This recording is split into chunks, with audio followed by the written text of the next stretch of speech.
En realidad veníamos de un 2015 bastante complicado con la temática, ya con Pablo trabajando y mitigando en ese tema y bueno, comenzamos el año, como bien dijo, 3 y 4 de enero con un evento de lluvia importante. Prácticamente todo el bimestre, enero, febrero y hasta te diría marzo, se comportó con precipitaciones superiores a lo normal, con bastante intensidad, que produjo anegamiento y distintas problemáticas ya con los cultivos implantados. Y posteriormente lo que fue marzo y abril generó problemas de logística y de transporte en la cosecha de los granos y también afectando la calidad. Y bueno, y después de ahí hasta finalizar el semestre tuvimos complicaciones, diría hasta junio, con eventos importantes de lluvia, y a partir de ahí empezó como la cuestión macroclimática a dilatarse y a estabilizarse. Pasamos a una neutralidad y tuvimos un semestre muy diferente al anterior, digamos. Bueno, en ese primer semestre la ANAPA se comportó de una forma terrible y tremenda para todos porque en los pueblos sinceramente la veíamos casi a flor de tierra, ¿no? Sí, no solamente, muy bien dicho, no solamente la zona rural, sino la zona urbana se había complicado bastante, la problemática ya nos tocaba a todos y bueno, por suerte, si bien en la localidad y en la zona esta las precipitaciones siempre son escasas durante el invierno, se estabilizó, también tuvimos una primavera bastante seca y llegamos a fin de año bueno, con óptimos niveles o con buenos niveles de napa y ya la napa, digamos, para finalizando el año pasó a ser una ventaja, digamos, de toda la problemática que lo era en el primer semestre, ¿no? O sea que nos llama la atención poderosamente que cuando vas por la ruta, por los caminos rurales, veíamos campos totalmente inundados, anegados, que era una frustración porque sinceramente pensábamos que el agua no se iba más y a poco tiempo, con esta sequía que vino, ver esos campos sin agua es terrible, es tremendo esto, porque nosotros que no conocemos del tema nos impactamos. Me imagino la investigación de ustedes, ¿no? Sí, en realidad, bueno, eso muestra a las claras la gran variabilidad que tenemos y a qué tenemos que adaptarnos como, bueno, los productores agropecuarios y como sociedad también en general a estos grandes cambios y bueno, no queda otra que eso, que adaptarse y que tratar de mitigar en la temática para encontrar niveles óptimos y soluciones, sobre todo soluciones en el corto y mediano plazo, que es lo que produce esta variable climática, digamos. El evento no fue de gran sequía, pero sí fue importante, una primavera seca con muy pocos milímetros, alrededor de 100 milímetros, cuando normalmente llueven 250, 300, y justo terminando el año llueven 200 milímetros, que es el doble de lo que llueve normalmente en diciembre. Así que ante esa variabilidad no queda otra que adaptarse.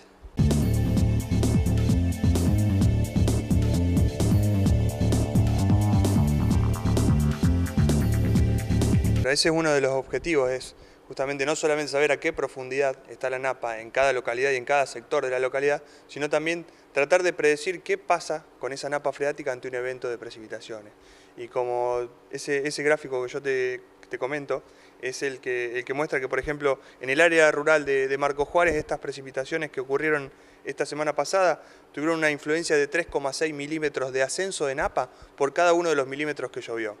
Pero en el área urbana de Marcos Juárez, o sea, acá en la ciudad de Marcos Juárez, el promedio de los freatímetros tuvo una influencia de 2,5, un ascenso de 2,5 milímetros de ascenso de napa por cada milímetro de lluvia ocurrido. Pero, por ejemplo, tenemos localidades como Leones o como Nuetínger, que tuvieron, por ejemplo, Leones 2,8, Nuetínger 2,3 y Pozo del Molle un poco más y se acerca más a tal vez a lo que es una situación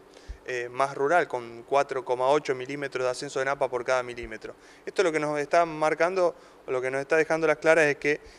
no en todos los lugares ante una precipitación el ascenso de napa va a ser igual. Y para eso es muy importante saber a qué profundidad tengo la napa hoy y ante un evento extremo saber a qué profundidad la voy a tener y poder tener con anticipación cuáles son los sectores que pueden llegar a tener algún riesgo mayor o cuáles son los sectores que pueden tener problemas ante un evento extremo. ¿Y en la zona rural pasa lo mismo? ¿Cómo es el impacto allí? En la zona rural es diferente al área urbana por grandes diferencias. Una es que no toda el área urbana evapotranspira agua, ¿sí? En cambio en el área rural la evapotranspiración, o sea, la evaporación de agua del suelo y de la planta hace que sea mucho más el intercambio de agua entre el suelo y el ambiente. Pero también la realidad es que en el área rural el agua que llueve infiltra, versus en el área urbana no toda el agua que llueve infiltra. Uno puede ver la calle que después de una lluvia el agua se va por las vías de desagüe, por los pluviales de la ciudad de Marcos Juárez y sale afuera del sistema de la ciudad. ¿Sí? Bueno, tiene esas diferencias que, además del tipo de suelo, el contenido hídrico de uno y de otro, si tienen o no tienen cloacas, bueno, ese tipo de cuestiones influyen. Lo importante es saber en cada localidad cómo repercute de manera precisa la napa ante un evento climático. Esta campaña, como contaba Álvaro, el segundo semestre fue más seco de lo normal. Sumado que tuvimos un buen porcentaje de cultivos de invierno, lo que hicieron esos cultivos de invierno fue acelerar el vaciamiento de agua de ese suelo, ¿sí? De esa maceta, y lo que fueron haciendo fue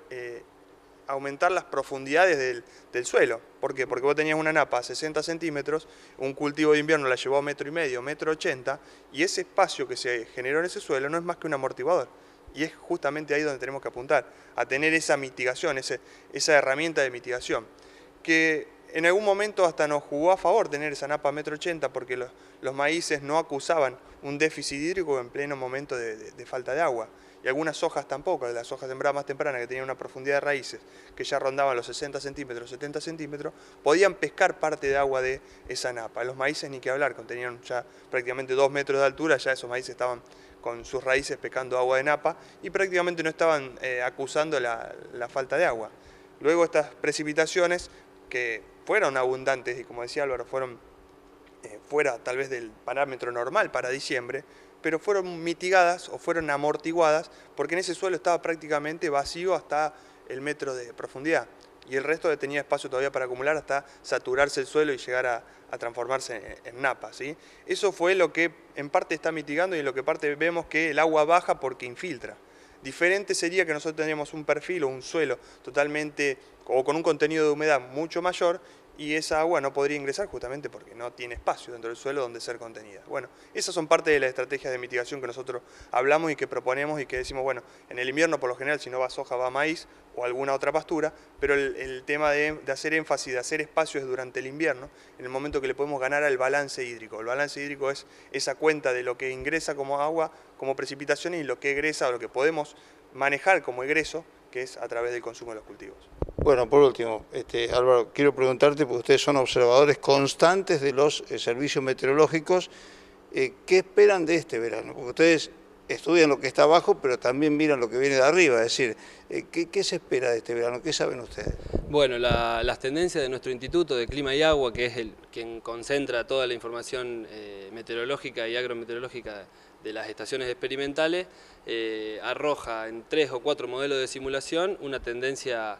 para el bimestre enero-febrero normal, con lluvias normales o por debajo de lo normal, que era un poco lo que estábamos hablando hoy con Pablo, que sería lo positivo, digamos, tener un verano normal, con igual o menos precipitaciones del promedio y sobre todo hacer hincapié sobre la distribución de estas precipitaciones. Digamos, no es tan importante la cantidad porque nosotros ya tenemos asegurado prácticamente el recurso hídrico para enero con estos 200 milímetros que llovieron esta última semana del año y lo importante va a ser la distribución, digamos, ante un evento como el año pasado de 150 milímetros el 3 y el 4 de enero, volveríamos, te diría, a la situación del año pasado. Entonces, eso sería, este bimestre podría ser clave para la campaña de la gruesa, como lo fue esta última lluvia, con lo positivo de que pudimos acumular esta agua y que tenemos, te repito, ganado el mes de enero y esperando que no haya ningún evento extremo, sobre todo en ningún fenómeno de alto impacto, como podría ser una tormenta con granizo o cualquiera de estos fenómenos que nunca esperamos.